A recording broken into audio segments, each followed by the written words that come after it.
And I'm going to hand it off to our moderator, Jonathan Huerta. Let me unmute you.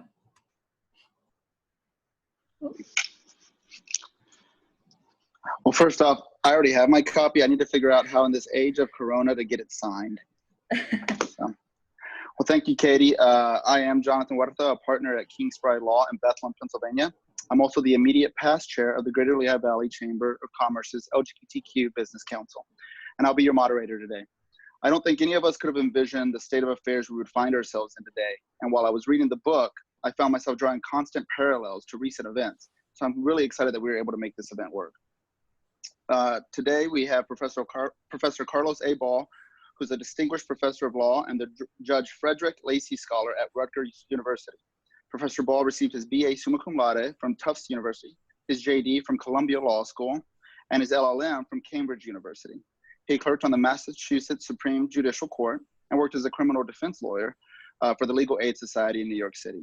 Before joining Rutgers in 2008, he taught at the University of Illinois Chicago College of Law and the Penn State School of Law. And that's actually where I was fortunate enough to meet him and his husband. Professor Ball is a leading expert on LGBT rights issues, having published several books and more than 30 articles on the subject. He teaches classes on constitutional law, the First Amendment, and sexuality and gender identity and the law. In his most recent publication, The Queering of Corporate America, which we'll be speaking about today, Professor Ball maps the extensive and varied activism that encouraged large corporations to promote LGBTQ equality. Professor Ball evaluates corporations as not only profit-maximizing entities, but also as helpful contributors to the attainment of worthy social objectives, a role he argues businesses have sometimes played in the US since its founding. So without further ado, I now turn it over to Professor Ball for a short presentation on his book. Thank you so much, Jonathan, and thank you, Katie, and thank you to the Center and the Council for putting this talk together. I think when Adrian first contacted me about this, it was about 7 months ago, and it seems like a whole other time and universe. I was going to be down there in person to do this, and then we kept postponing and postponing because we had to as a result of the virus, and then we just decided to do the webinar. So very much appreciate everybody joining me this evening. What I am going to do is, as Jonathan mentioned, make a presentation that essentially summarizes the content of the book. I'm going to share my screen in a moment because I want to share with you a PowerPoint presentation, after which I'd be very happy to answer any questions that you might have. Jonathan, do you want to say how folks have questions, how they can get those questions to you? Absolutely. Please feel free to use the Q&A feature on your Zoom to put in any questions you may have, and we will answer them in turn after the presentation. Okay, thank you. So I expect the presentation to last for about 30 minutes or so, and then again, I'd be very happy to entertain any comments or questions that anybody has. So as Jonathan mentioned, and as Katie mentioned, the name of the book is The Queering of Corporate America, How Big Business Went from LGBT Adversary to Ally. And I thought I would start by saying a few things about what it is that led me to write the book. Most people who write on the LGBTQ movement, I think for entirely understandable reasons, and I count myself as, up until this book, I was one of these folks. We have focused primarily on the relationship between the movement and the government, right? The movement applying pressure on the government to try to get it either to stop discriminating itself or to try to get private parties to stop discriminating. And if you look at most historical accounts of the movement, certainly the political aspects of the movement, that's where the focus is. But I think we have, as a general matter, paid insufficient attention to the relationship between the movement and the private/corporate sector. And it's one of the reasons, because of that relative lack of attention, that's one of the reasons that I decided to write the book. And more particularly, as you all may remember, a few years ago, right around the time that the Supreme Court took up the issue of same-sex marriage in the Obergefell versus Hodges case, we had quite a bit of what I would characterize as backlash against LGBTQ gains, in particular in conservative states, that were starting to consider and in some cases enact anti-LGBTQ laws. And I'll talk some more about these laws at the end of my presentation, but there were essentially two main types of laws. One were so-called religious freedom laws, and the other were transgender bathroom laws. And really what drew me to this topic was the extent to which large corporations, in particular, and my book focuses on large companies, Fortune 500 type corporations, the extent to which large companies became very politically active in 2014, 2015, 2016 in trying to stop these laws. And I found that to be fascinating, in part because the corporate political activism was very successful. Corporations, it was clear to me by 2015, had become a crucial ally of the LGBTQ movement. And then that led me to ask the question that I try to answer in the book: why is it, why and how has it come to be that large corporations have become such a crucial ally of the movement? Now, the answer to that question, sort of why corporate activism on behalf of LGBTQ equality, the answer that most people give, and I think there's a lot to this answer, and I don't by any means disagree with it, but the most widely accepted explanation for this interesting political phenomenon is that corporations have realized, being the rational entities that at least one hopes they are, that being in favor of LGBTQ equality, there came a point in this country when being in favor and advocating on behalf of that equality made business sense. It promoted profits, it advanced the corporate bottom line. And I don't dispute that explanation in my book, but that's not what my book focuses on. What my book focuses on is on another causal explanation for the phenomenon, which has to do with LGBTQ rights activism, going back all the way to the years immediately after Stonewall. And that's really the focus of my book. My book is primarily a history of activism, either aimed at the corporate sector or later on, especially after the turn of the century, by the corporate sector. So in the book, I talk about what I call the building blocks of LGBTQ rights corporate activism. And if you see in this slide that I have all the way on the right, you have the more recent period in the 2000s, where we had this kind of very interesting shift that I talk about in the book of corporations going from being targets of activism to being sources of activism. And I'll talk about that towards the end of my presentation, what exactly that entailed. But in the first half of the book, and therefore in the first half of this presentation, I want to talk about what happened before the turn of the century. And in particular, there are three different periods roughly corresponding to the 3 decades immediately prior to the new century. So in the 1970s, I talk about and describe in the book the targeting of what I call the worst offender corporations, those corporations that were brazenly and blatantly discriminating. Back in the 70s, all large corporations essentially were discriminating against LGBTQ people. And some were being more brazen than others. And those, for reasons that I'll talk about, became the targets of some of the activism. For understandable reasons, in the 1980s, there's a shift towards AIDS activism, which I'll talk about. And then in the last decade of the 20th century, in the 1990s, there was a push on the part of the movement for domestic partnership benefits, and I'll also say a few things about. So one question to ask is sort of why did early activists, and by early activists I mean activists in 1969, 1970, through the 1970s, why did they focus so intently on corporations? And this is a part of the history of the LGBT movement that I should say that I should mention is really not very well known. Well, so I think there are interesting different reasons for it, why corporations were targeted by the movement. One reason, interestingly enough, is that there were no laws protecting LGBTQ people from discrimination back then.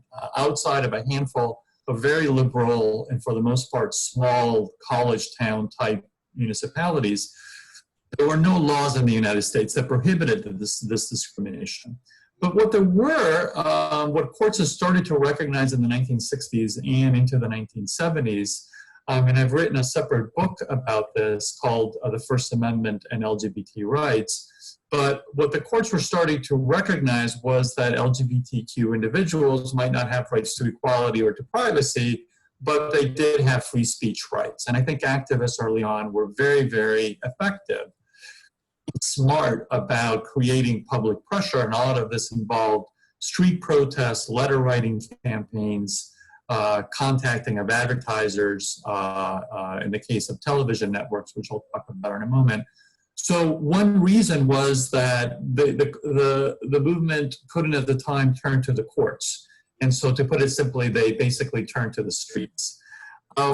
A second reason why activists targeted corporations early on was that activists learned early on that corporations, interestingly enough, seemed to be more sensitive to criticism and negative publicity when it came to LGBT issues than government.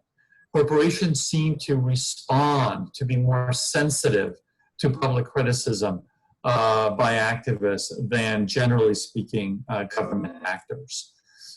And related to that, you only really needed to persuade a handful of top executives in large corporations, let's say, to amend their anti-discrimination policies to add sexual orientation. That was easier to do than to persuade, let's say, a majority of legislators, even in the most liberal of states in the 1970s and 80s, to amend their civil rights laws to add sexual orientation. So, one question that early activists had to grapple was, which corporations to target, because as I mentioned earlier, essentially all corporations back then were discriminating. It was just a matter of degree. And so one factor in sort of targeting corporations was the size and visibility of the company. The bigger, the more visible it was, especially if it was a company that dealt directly with a consuming public. Those companies seem to be more amenable to pressure. But a second factor was, interestingly enough, a willingness to admit that they were discriminating. Early activists, again, early 1970s activists is what I mean by early activists, developed this strategy, which really has continued for the last 50 years, of writing to corporations and essentially surveying them on their policies related to LGBTQ people. And the vast majority of corporations didn't respond to these early surveys in the 1970s. A handful of corporations responded by essentially lying, by saying that they didn't discriminate when in fact they did. But then some corporations wrote back actually explicitly admitting that they discriminated. And I put on this slide a quote from a letter written from a human resources executive to LGBT activists. The executive was with the Pacific Bell Telephone Company, which at the time was the largest private employer in California.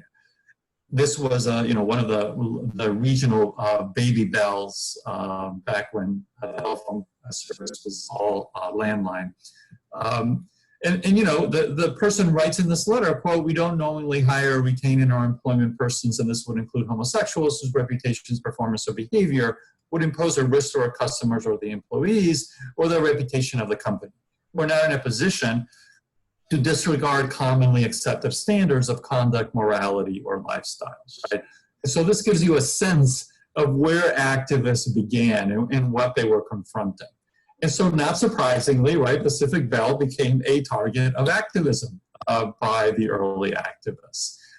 Another target of activism were the three major broadcast television networks. Now, this was a completely different era of entertainment and broadcasting than we have today. Back in the day, you know, there were basically three television channels. And so these three for the viewing public, and these three corporations, therefore, had an immense political, social, cultural impact. And the problem with these companies was not only that they were discriminating against LGBT people, all companies were really doing that, but the problem was their entertainment shows and their news shows and the ways in which they portrayed in a very, very homophobic ways LGBT individuals. And in the book, I have a couple of examples of this. There was an episode from a whole show called Policewoman that included three lesbian characters. And the three lesbian women buy a nursing home in order to murder the nursing home residents. Until, of course, they are stopped by the brave heterosexual policewoman who tells them at the end of the show that she knows all about their, quote, sick lifestyle, right? So this is very, very typical portrayal. When LGBT people appeared in television back in the 1970s, it was usually either as a criminal or as somebody who's mentally disturbed, or a combination of the two. And so, so activists targeted the corporations, sit-ins, protests, letter writing campaigns, trying to put pressure on advertisers. And this has pretty quickly an effect on the networks. In 1975, all three major broadcasting networks amend their anti-discrimination policies to add sexual orientation. The first industry-wide adoption of this anti-discrimination policy happens very, very early on, again, only 6 years after Stonewall.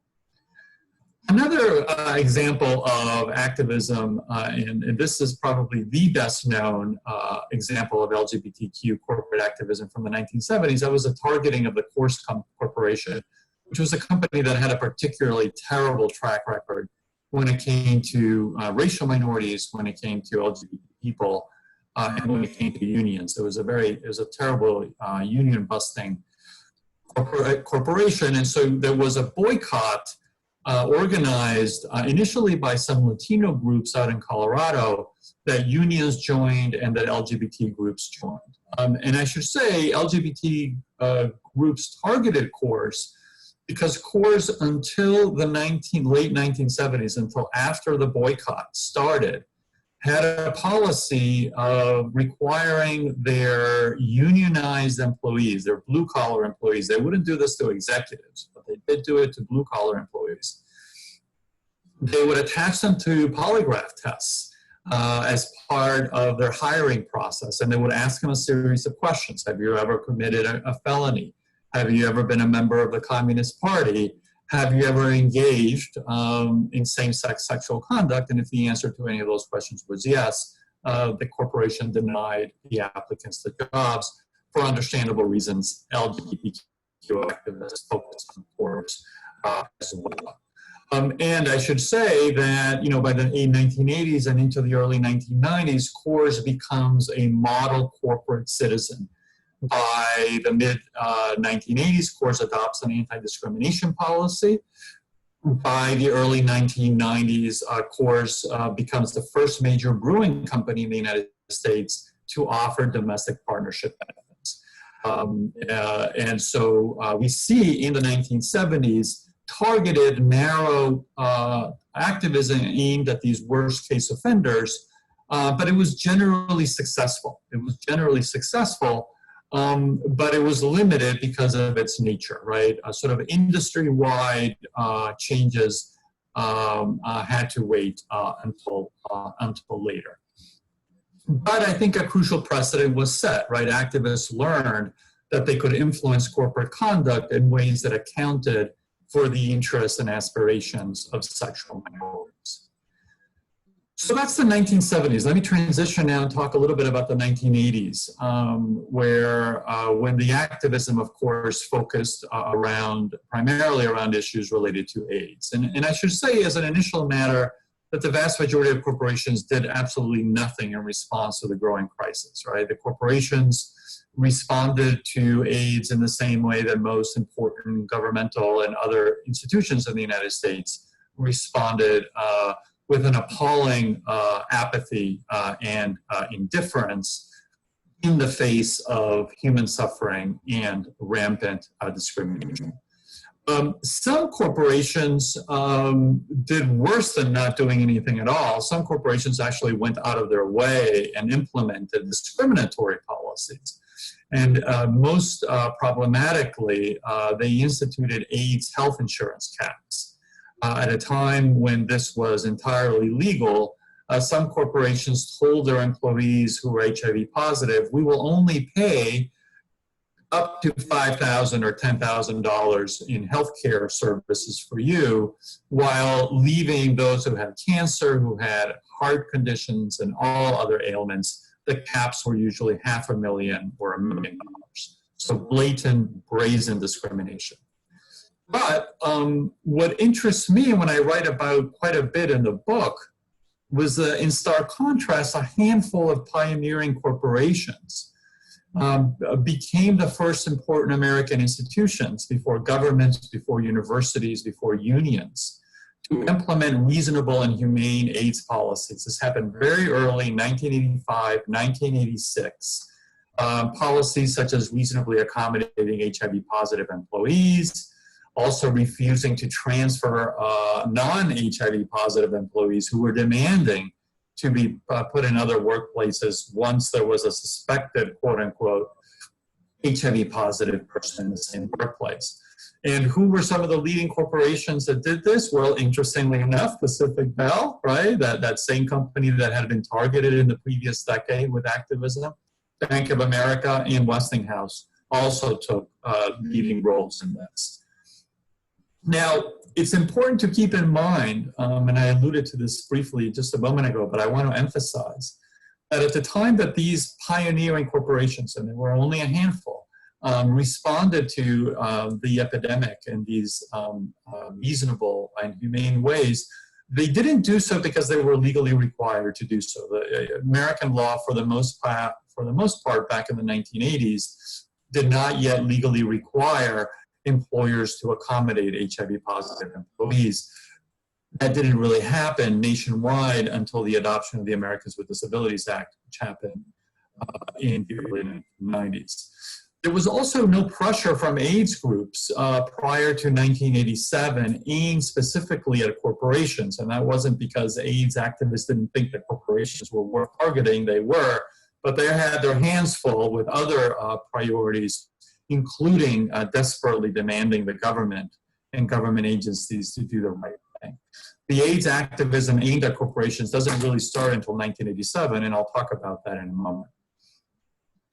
And then most corporations did not yet have internal LGBTQ employee groups either to apply pressure. As I'll talk about in a few minutes, those groups end up being very important when it comes to domestic partnership benefits in the 1990s, but they don't play a role in the 1980s. So what explains it, right? Why did these corporations, handful of corporations, do the right thing?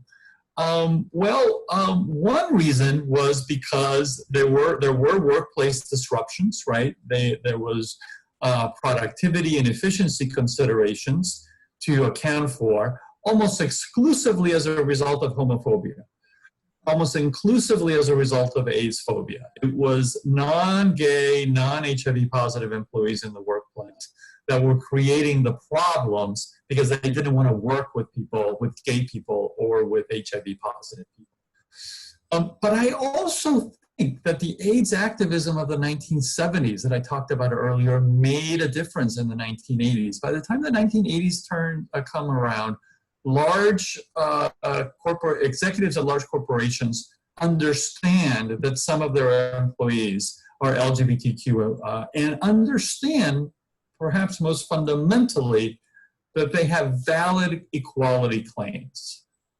And so they start to become persuaded, some of them anyway, that responding in these ways is the right thing to do. And I'm going to share with you, I'm not going to read them, but I'll share with you in this slide some corporate statements from 1985 about the ways in which these pioneering companies were responding to AIDS. And I should say, if you read these statements from the vantage point of 2020, they don't seem particularly brave. They don't seem particularly courageous, because they're kind of obvious to us today. But for those of you who know this history, you know that in 1995, making statements like these was actually very, very controversial, right?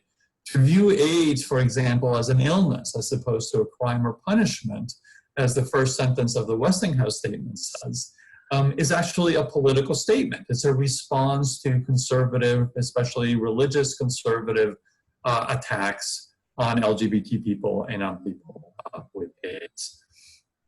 So that's the sort of the feel-good part of the AIDS 1980s story, corporate story. This is the not so feel-good part of the story. By the late 1980s, the AIDS movement is becoming louder, angrier, more assertive. And I think in many ways, 1986 is a crucial year. In 1986, more people die of AIDS in the United States than in the previous 5 years, combined. And showing the potential exponential growth of the disease. And so activists start to target not only government, which they had been doing pretty much from the beginning, but also large pharmaceutical companies, both for their failure to invest the resources necessary to come up with new treatments, and then when they were coming up with new treatments, for pricing the medications at a level that could not be afforded by, except for the people who had top rate health insurance.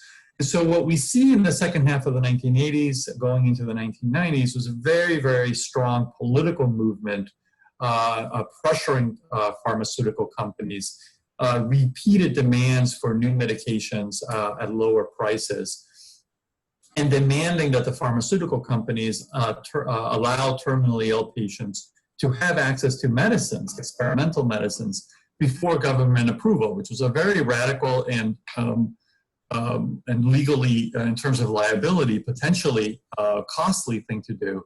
But it shows, I think, the effect and the power of the activism that some corporations ended up doing exactly that.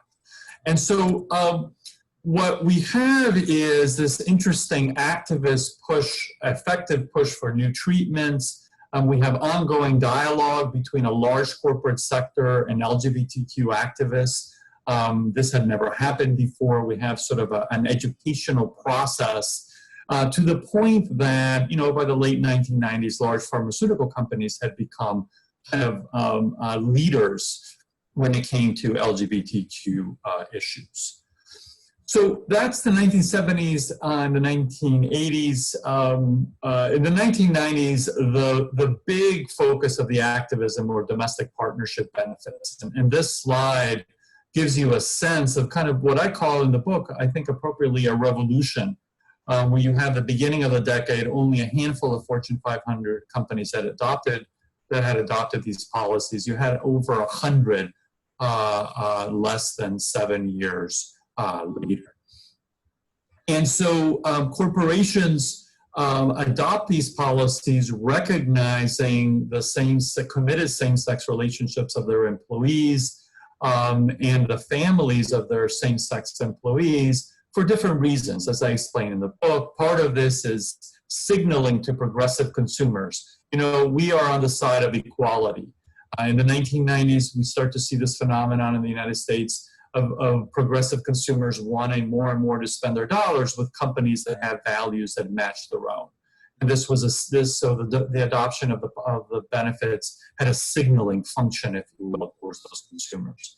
The Human Rights Campaign starts this very effective annual corporate equality index, ranking corporations, giving them a grade based on how LGBT-friendly policy, how LGBT-friendly they were, depending on the policies they adopted. Domestic partnership benefits was a very important part of that grade. And we see this phenomenon of companies competing with each other for a higher grade. We also have LGBTQ employee groups inside corporations playing a big role. These groups didn't really exist prior to the 1990s, but they start to be formed and they start to grow exponentially in the 1990s. And they also play a very important insider grassroots activist role. Easier to persuade, right? Easier to persuade executives of companies to adopt these policies than it was to persuade even the most liberal of states in the 1990s to recognize same-sex relationships as normal. And so you have this interesting phenomenon of corporations through domestic partnership benefits. It becomes the first and most important formal recognition of same-sex relationships and families in the United States. Through the 1990s, right? It was the private sector, not the public sector, that led the way in recognizing LGBTQ relationships and families. And this recognition has a political impact, right? Because on the one hand, it's socially transgressive, right? In the early years, this was radical. In the later years, it became very mainstream. But in the early years, it was radical. So it was socially transgressive, yet at the same time, it had an effect of normalizing, in a way, LGBT relationships. Jonathan, I see that we're already at 25 of, so I'm actually going to wrap this up more quickly than I had originally intended, because I want to make sure we have some time for Q&A. But I just want to say a couple of things about what happened after the turn of the century. This is the point at which corporations shift from being targets of activism to being sources of activism. And we see this in different areas, in the areas of anti-discrimination laws and the push for marriage equality. We have large corporations, hundreds of them, filing amicus briefs with the Supreme Court in the same-sex marriage cases. I think that has a huge impact. And again, I think corporate support normalized, quote unquote, the idea of same-sex marriage. I mean, same-sex marriage in this country, I think, happened ultimately not because of what progressives wanted, right? Progressives wanted it all along, not because of conservatives, because they opposed it all along, but because the middle shifted on this topic, and the middle of the country, I think, was influenced by the actions of corporate America. And then the last part of the story, I finished the book, is with this phenomenon that I mentioned at the very beginning, corporate opposition to anti-LGBTQ laws. And this happened in particular in conservative states, where progressive groups on their own could not stop these laws. But large corporations vociferously, adamantly, politically opposed these laws. And it led to Arizona and Georgia Republican governors vetoing the bills. In Indiana and Arkansas, the laws were changed within a few days of passage. More than a dozen bills in other states were defeated. And this is really in conservative states, primarily. It's not that corporations were the only ones who were fighting these laws by any means, but corporations had the political clout in conservative states to make a difference. And the same thing happened with transgender bathroom laws, which you may remember became the subject of national attention after North Carolina enacted one in 2016. These are pretty appalling laws. They essentially, without being clear how they're enforced, they essentially require individuals to use bathrooms in public buildings and in public schools according to the sex listed in their birth certificate, as opposed to the sex with which they identify. And corporations very early on were very quick in attacking and opposing these laws. In North Carolina, we have large corporations actually backing out of financial commitments and commitments to create jobs in the state as a result of the legislature's enactment of this law. And this has a political impact. Most commentators believe that the main reason why the Republican governor was not reelected it was because of the transgender bathroom law and the controversy around it. He was defeated in the fall of 2016, and then the legislature the following year, under intense pressure, repealed the law. Something similar happened in Texas. I'll finish with this. In Texas, the bill didn't even come out of committee. And as you all know, Texas is a state politically dominated by social religious conservatives who very much wanted their own transgender bathroom laws. But the Texas Association of Business, which is the Texas Chamber of Commerce, stopped the bill, killed the bill to their credit. So, Jonathan, I think I will leave it there, and then I will be very happy to entertain any comments or questions that anybody or that you may have.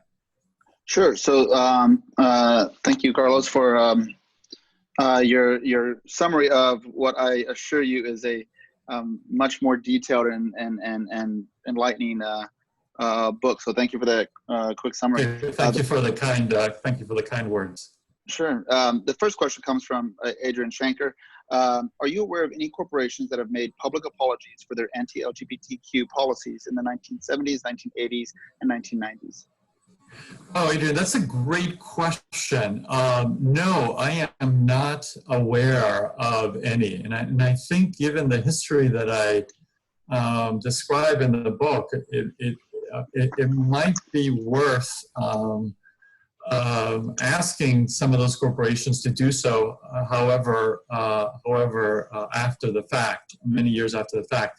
You know, Pacific Bell, which is one of the companies that I mentioned earlier that was targeted by activists and had a terrible track record originally, they were sued, and in the mid-1980s, they were sued by a group of LGBT plaintiffs, some of whom had essentially been fired, and others of whom were applicants who had tried to get jobs. And the company actually had, it turned out, it came out during the litigation, they had a stamp. I think it was something like Code 42. Yeah, that they would stamp it on the resume of somebody who was suspected to be gay or lesbian, because that would be the person would be immediately rejected. Anyway, the company ended up settling. It was at the time the biggest settlement reached in LGBT rights equality lawsuit. But they, as usually happens with those settlements, they never admitted any wrongdoing. So I think, Adrian, the answer to the question is unfortunately no. So kind of spinning off that, one thing I found interesting when I was reading was the discussion of Coors. And after a lot of the advocacy occurred at Coors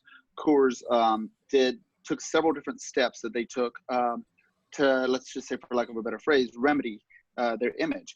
And there was a point where there was a lot of controversy within the LGBTQ advocacy, whether they had done enough, whether the advocates were selling out to the company, or whether the company had truly changed face, or whether some advocates were stuck in the old days, I believe was exactly the phrase. So can you kind of talk to that? When does a corporation, really kind of remedy, even if they were to say sorry, remedy their past wrongdoings?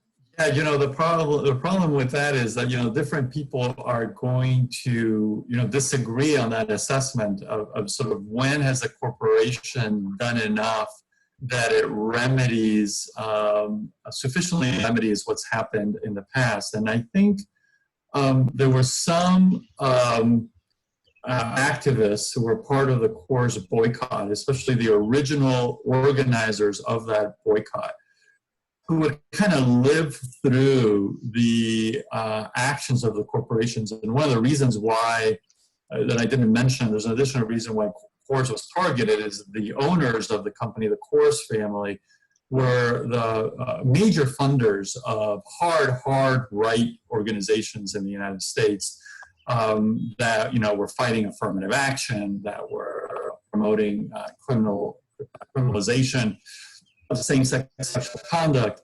And so for some of those primarily older activists, essentially there was nothing that Coors could do, you know, that would be that would justify letting them off the hook.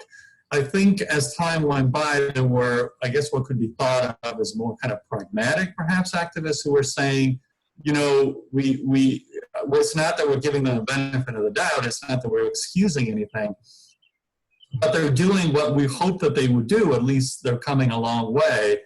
And this has to be a little bit of a carrot and a stick sort of thing, right? You want to put pressure on them, but then you also want to reward them when they do the right thing. And I think those were the people who were asking for the boycott to be lifted. But yeah, there are going to be disagreements, and you know, and to some extent, you know, those discussions not about Coors, but you know, I read about and I hear today about disagreements among LGBTQ activists, for example, when it comes to pride parades, right, where corporations have become, some people argue they've overtaken the pride parades with their sponsorship, and it seems like it's one big ad, you know, whatever happened to gay people, whatever happened to queer people, it's all about Bank of America and Xerox now, you know. And so, you know, interestingly enough, those are ongoing discussions of where that sweet spot is between, you know, pressuring corporations, trying to have corporations do what you want them to do, as opposed to having corporations have you do what they want them to do. So it's complicated. Yeah, you actually took one of my other questions, was the controversy behind the continued commercialization of Pride. So, Okay. So I please, if you have any questions, attendees, please feel free to write them. If not, I'm just going to have a nice conversation with a former professor at my former law school. So one of the other things that, you know, and I think I'd be remiss if, we're both lawyers, I think I'd be remiss if I didn't ask about what role you think.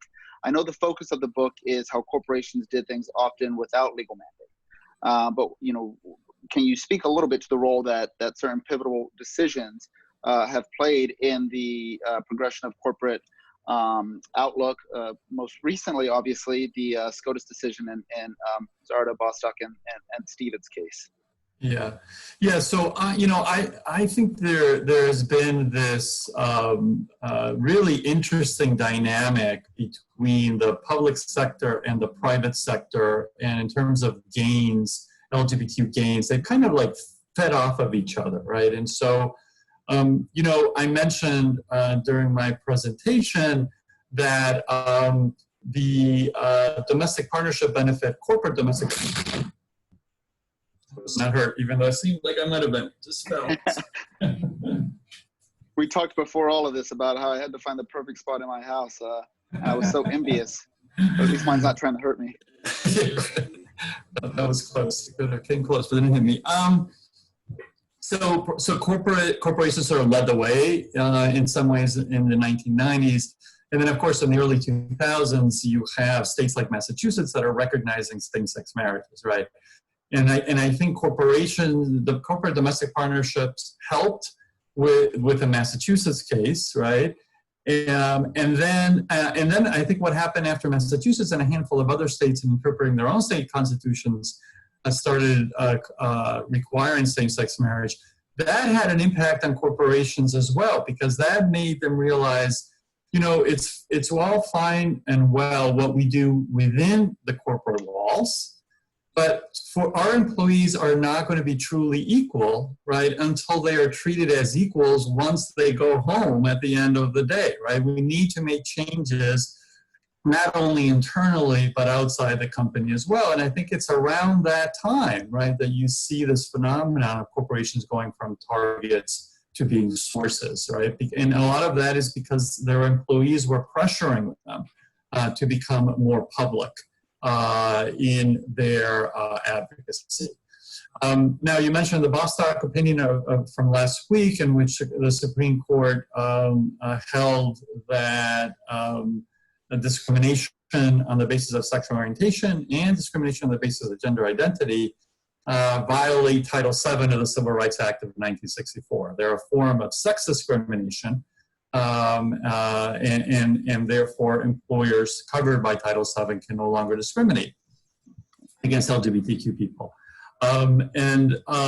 You know, it's interesting that, again, it kind of shows kind of the back and forth. It's interesting that that opinion comes several years after the Supreme Court marriage opinion, right? I mean, it's so interesting that for that period between 2015 and 2020, in many parts of the United States, if you were a gay or lesbian couple, you could marry, you know, but then you could be fired for having gotten married, right? And it's kind of a bizarre interim period there.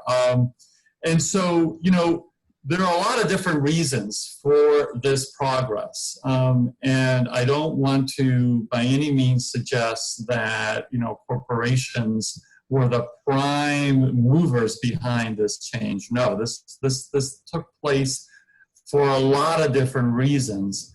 But one reason, you know, one cause is the work of activists in corporate America. And I think, you know, and that's basically the part of the story that I tried to tell. Thank you. Thank you. We just had a question come in. So question from Zach Richard. Thank you very much. Did the ideology of 70s activists being mostly leftist explain the focus on the wrongdoing of corporations more than a strategic choice exclusively? Yeah, that's a really nice observation. I think that's very true. You know, I think those older activists, or the earlier activists, you know, being people of their time, were much more skeptical of the intentions, the motivations, and really, quite frankly, the broader impact of corporations in society. And so they were sort of ideologically, and we see that still today, I think, in terms of activism vis-a-vis corporations, where, you know, some activists believe very, very strongly that working with corporations is counterproductive for progressive causes, because ultimately corporations really only care, the argument goes, about profit maximization and about nothing else. And I think, you know, activists changed and the country changed. You know, the Reagan years of the 1980s were very different from the 60s and 70s, where a lot of this started. And so as the country changed, activism changed. And working with corporations became less, for many people, less ideologically problematic than it had in earlier times. So I think that's an excellent question. It's an excellent point. So I think for a lot of the audience here and people that may view this in the future, you know, the question kind of comes that, you know, maybe a takeaway from your book is, how does one appeal to the current corporate America to you know, encourage them to effectuate change? Yeah, and so it's been really fascinating to see corporate America's response to the Black Lives Matter movement over the last few weeks. And you know, I'm not sure, you know, after having written this book, I'm not sure how to react to this corporate response over the last few weeks. I mean, there's part of me that is pleased by it. But there's part of me that's horrified at how long it has taken for corporate America to issue these kinds of statements. And I think from an activist perspective, if activists who are working on other areas want to learn some lessons from the successes of corporate activism on the part of LGBTQ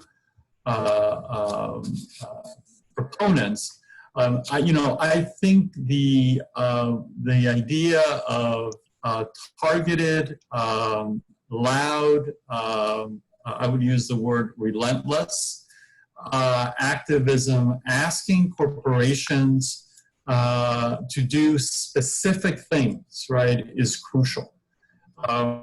Because corporations have become very savvy at marketing civil rights and justice issues, right? They know the right thing to say. They don't always do the right thing. And activists, LGBTQ activists going back to the early 70s were very determined and very precise in terms of what corporations had to do. Less of a focus, interestingly enough, and this, I guess, in some ways goes back to Adrian's question, but less focus on what corporations were saying or admitting or as opposed to, what have you done for me lately, is what's going to get us to stop applying this pressure on you. Well, thank you. So another question, actually, from Katie. So how do you see social media changing or adding to people's ability to motivate corporations to take actions for social justice causes? Yeah, it's a great question. It's potentially, and I think we've seen this already, an incredibly useful tool for applying pressure and for spreading the word and for joining with other, especially for thinking ourselves, not only as as political participants in our democracy, but also as market participants, as consumers, right? What's important to me as a consumer of your corporation, let me tell you through Twitter what I think about that, right? And so I think potentially, and not potentially, we've already seen that it can be used for good and for effective political activism. I'm a little, however, right, here comes the caveat, perhaps because of my age, I'm a little bit old school as well. And in some ways, what's happened with the Black Lives Matter protests over the last few weeks has kind of confirmed something that I've been thinking about for the last few years, and that is as important as social media is and how useful it can be, and we won't, because we don't have the time going to the negatives, we'll just stick with the positives. There is nothing like hitting the streets, right? I mean, we've seen that in the last few weeks. There's nothing like good old-fashioned getting together in a non-virtual world as communities to express our displeasure with the sources and structures of power.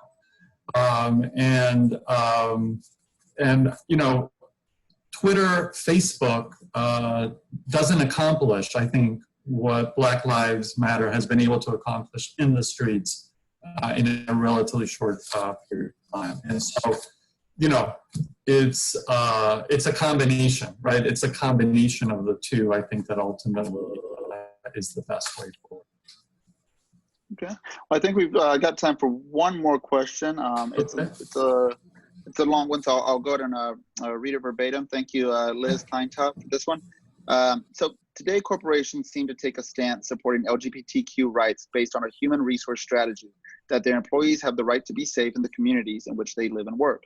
By extension, this strategy appears to argue that corporations will benefit by being able to expand the size of the labor market with which they can tap for prospective employees in an era of high levels of competition for scarce skills. Also, the strategy argues that their workplaces are safe for the LGBTQ employees and workplaces in which they will be appreciated and can grow. This in turn leads to the employee engagement growth, then increased productivity for the corporations. Is this view reasonable and consistent with what you discussed for the corporate approach starting in the mid-1980s? Yes, I think that is entirely accurate. In terms of having policies in place that, I talked a little bit about signaling to consumers is one thing, but also internally, right? I mean, how do you maximize, this is the capitalist part of the story, right? How do you maximize efficiency in part by attracting and retaining the most qualified employees, right? And, you know, discrimination, in addition to being morally wrong, is also economically inefficient, right? Because you as a corporate entity are denying yourself by discriminating the contributions and abilities of individuals who would otherwise do the job, but for that trait of theirs that you are using to discriminate against them. And so I think what the questioner, the way in which the question was posed is absolutely correct. That plays a huge role in explaining the change that I talk about in the book. It's not, however, the only explanation, right? And in some quarters, that what I just said is somewhat controversial, right? Because there are some people who say no. And this goes back, Jonathan, to the question we were talking about earlier, but some people say no, right? Corporations are only about profit maximization. That's the only thing they care about. Again, one of the things that I try to argue in the book is that that doesn't give us the full story, because that doesn't give us the story of the activism, the history of activism, and it doesn't tell us the part of the story in which I think executives, in addition to being persuaded that it was good for their companies, also became persuaded of the moral, or the normative underlying justice argument behind a lot of the claims. Right? So. Yeah, you know, I actually thought it was nice the way you opened up the book with the history of corporations, and really, you know, we so easily forget that, you know, corporations are entitled to certain privileges. And the source of the existence of a corporation entitled it to privileges to accumulate mass wealth, for certain liability waivers, but that was always in exchange for certain societal goals that the government sought and that its people sought. So I think it's real easy to forget that aspect of it, but I think when you really punch that home, the message gets delivered. So, well, I think that's all we have time for today. Professor Ball, it was great to chat with you today, and thank you for this very good book and for taking the time out of your day to speak with us. Well, it was my pleasure. I really appreciate the invitation. I appreciate. I know the virus complicated things, but that was the downside. The upside is that I had more contact maybe with you all in dealing with all of this than we would have otherwise. So it was a pleasure. Thank you so much for having me, Jonathan. It's a pleasure to reconnect with you. Please say hello to your wife for me, and thank you all very much. Good night. Thanks, Katie. Thanks, everyone. Right. Take care, everyone.